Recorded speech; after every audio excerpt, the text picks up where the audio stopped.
천하제 1인 제12화 배신의 칼날. 개봉선 공방전 후 2주일. 천하맹은 승리의 여운을 즐길 겨를이 없었다. 명나라 조정에서는 100만 대군을 동원한다는 소문이 돌고 있었다. 100만.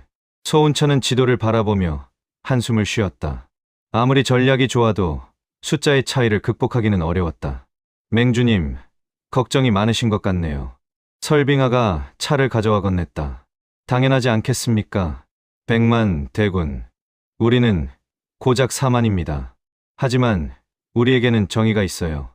소운천은 쓴웃음을 지었다. 정의만으로 전쟁을 이길 수는 없습니다. 바로 그때 귀국 선생이 급히 들어왔다. 맹주님, 큰일입니다. 무슨 일입니까? 화산파가 천하맹을 배신했습니다. 회의실에 긴급 소집된 간부들. 귀국 선생이 보고했다. 화산파 장문인 청송검선이 명나라에 투항했습니다. 그리고 화산파 병력 3천을 명군에 합류시켰습니다. 뭐라고? 모두가 경악했다. 화산파는 정파 9대문파 중 하나였다. 그리고 천하맹의 주요 동맹 세력이었다. 왜 배신한 겁니까? 독고패가 분노하며 물었다. 명나라가 막대한 재물과 벼슬을 약속했다고 합니다. 돈 때문에. 설빙하가 한숨을 쉬었다. 화산파만이 아닙니다. 귀국 선생은 더 나쁜 소식을 꺼냈다. 태산파, 형산파도 명나라로 넘어갔습니다. 그리고 귀국 선생은 잠시 망설이다가 말했다. 소림사 내부에서도 동요가 있습니다. 소림사까지? 현명대사가 참석한 자리였다. 그는 고개를 숙였다. 죄송합니다. 사내 일부 승려들이 명나라와 접촉하고 있습니다. 노승이 막으려 했지만 소운천은 이를 갈았다. 결국 돈과 권력 앞에서는 정의도 없는 것입니까? 침묵이 흘렀다. 명왕이 입을 열었다. 인간이란 원래 그런 것이다. 이상보다는 현실을 선택한다. 그렇다면 우리는 다르다. 명왕은 소운천을 바라보았다. 우리는 끝까지 간다. 소운천은 고개를 끄덕였다. 고맙습니다, 명왕. 하지만 상황은 더욱 악화되었다. 배신한 문파들 때문에 천하맹의 병력은 4만에서 2만 5천으로 줄었다. 반면 명군은 100만에서 103만으로 늘었다. 약 50대 1. 귀국 선생은 절망적인 표정으로 계산했다. 이래서는 방법이 없습니다.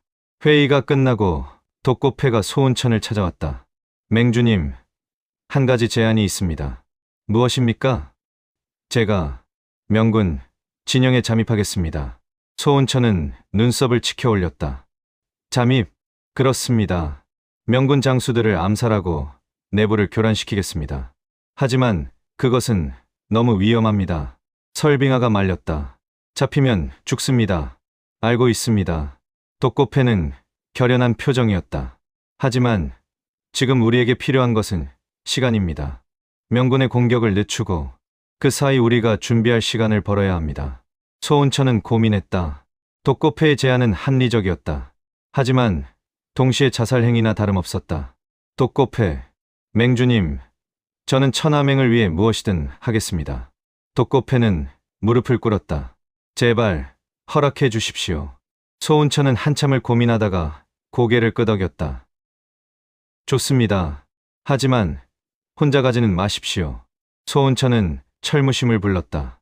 철무심, 당신이 독고패와 함께 가십시오. 명을 받들겠습니다.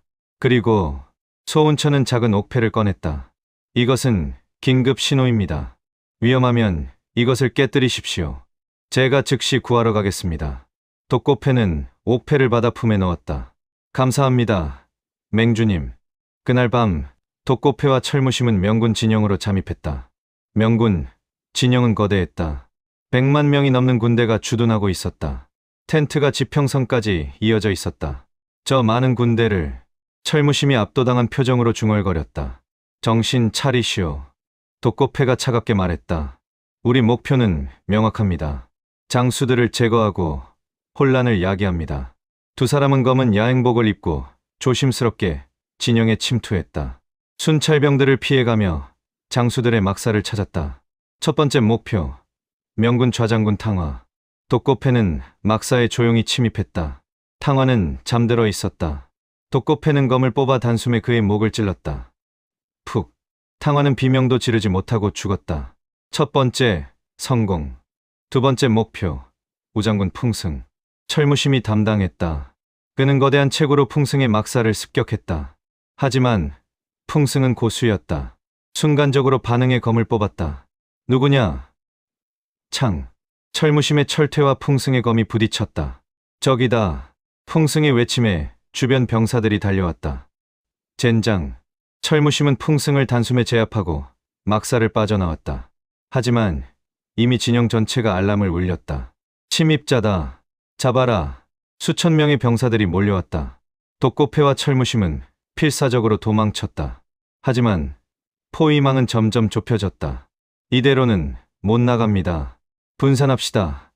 제가 주의를 끌 테니 형님은 빠져나가십시오. 안 됩니다. 하지만 철무심은 이미 반대 방향으로 달렸다. 여기다. 이쪽이다. 철무심이 큰 소리로 외치며 적들을 유인했다.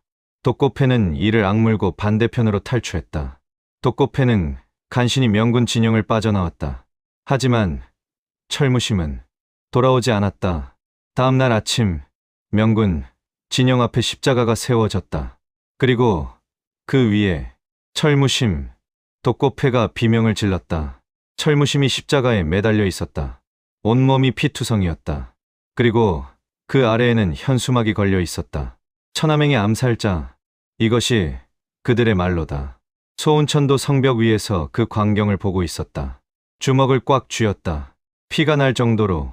철무심, 설빙하가 그의 어깨에 손을 얹었다. 맹주님, 제 잘못입니다. 소운천의 목소리는 떨렸다. 제가 보낸 것입니다. 아니에요. 철무심은 자신의 선택으로 간 거예요. 하지만 위로가 되지 않았다. 독고패가 올라왔다. 그의 얼굴은 분노와 죄책감으로 일그러져 있었다. 맹주님, 죄송합니다. 제가 더 조심했어야 했는데. 아닙니다. 소운천은 독고패의 어깨를 잡았다. 당신 잘못이 아닙니다. 전쟁에서는 이런 일이 일어납니다. 하지만 마음속으로는 분노가 치밀어 올랐다. 홍무제, 반드시 대가를 치르게 하겠다. 샵샵샵 제5장 최후의 결단. 그날 밤 긴급 회의가 소집되었다.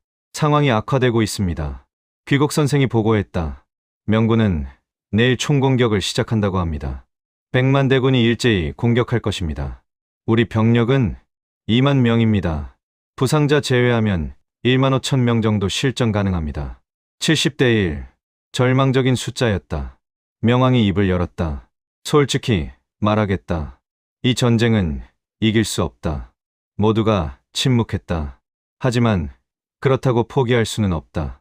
명왕은 소운천을 바라보았다. 우리에게 필요한 것은 기적이다. 기적. 소운천은 생각에 잠겼다. 바로 그때 귀국 선생이 말했다. 한 가지 방법이 있기는 합니다. 무엇입니까? 항복하는 척하고 홍무제를 암살하는 것입니다. 모두가 놀랐다. 홍무제를 암살? 그렇습니다. 홍무제가 죽으면 명나라는 내부 분열에 빠질 것입니다. 그 틈에 소운천은 고개를 저었다. 안 됩니다. 그것은 비겁한 방법입니다. 하지만 맹주님, 지금은 비상 상황입니다. 비상 상황이라고 해서 원칙을 버릴 수는 없습니다. 소운천은 단호하게 말했다. 우리는 정의를 위해 싸웁니다. 암살은 우리의 방식이 아닙니다. 그렇다면 어떻게 하시겠습니까? 소운천은 일어섰다. 정면으로 싸웁니다. 하지만 이길 수 없어도 싸웁니다. 우리가 믿는 것을 위해서. 소운천은 모두를 바라보았다. 여러분, 내일은 아마 우리 모두 죽을지도 모릅니다. 하지만 후회 없이 싸웁시다. 우리의 신념을 위해서. 침묵이 흘렀다. 그리고 한 사람 한 사람 일어섰다. 맹주님과 함께 싸우겠습니다. 끝까지 함께 하겠습니다. 죽어도 후회 없습니다. 설빙아도 일어섰다. 저도 당신과 함께 싸울 거예요. 소운천은 그녀의 손을 잡았다. 고맙습니다. 모두. 그날 밤 소운천과 설빙아는 성벽 위에 서 있었다. 멀리 명군 진영의 불빛이 보였다. 100만 개의 불빛. 무섭지 않아요? 설빙아가 물었다. 무섭습니다. 소운천은 솔직하게 대답했다. 하지만 후회는 없습니다. 저도요. 설빙하는 그의 손을 꽉 잡았다. 당신과 함께라면 어디든 갈 수 있어요. 두 사람은 포옹했다. 달이 떠올랐다. 마지막 밤이 될지도 모를 밤. 하지만 그들의 눈에는 두려움이 아니라 결의가 빛나고 있었다. 내일 천하를 뒤흔들 대전투가 벌어질 것이다. 그리고 그 전투가 천하의 운명을 결정할 것이다.